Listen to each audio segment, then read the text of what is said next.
TV માધ્યમથી કહું છું, તમારા ઇન્ટરવ્યૂમાં કહું છું કે એક પણ ફોન એના પર એવો કોઈ આવતો નથી. એના મધર ફાધર મિત્રો સિવાયના એવા કોઈ ફોન નહોતા આવતા કે એને પ્રેમનો કોઈ પ્રકરણ હોય. સામાન્ય રીતે મારી જોડે 24 કલાક રોકાયો હતો. એટલે અમારી આ ગામની અને સમાજની એક જ માગણી છે કે તટસ્થ તપાસ થાય. અમારો તો દીકરો જતો રહ્યો છે, પણ એની પાછળ જે કૃત્ય કર્યું છે અને જે લોકો છે એને કડકમાં કડક સજા થાય. એ જ દિવસે વાળા સાહેબે પીઆઈ સાહેબે પકડી અને જેને હત્યા કરી હતી એ નિસર્ગ નામના છોકરાને તો અંદર પૂરી દીધેલો છે.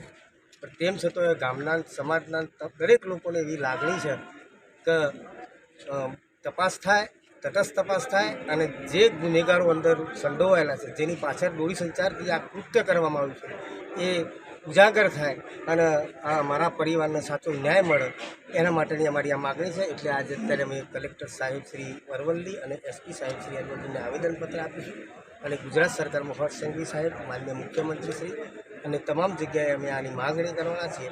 એ સંદર્ભે આજે અમે સમગ્ર લોકો આવ્યા છીએ. Thank you.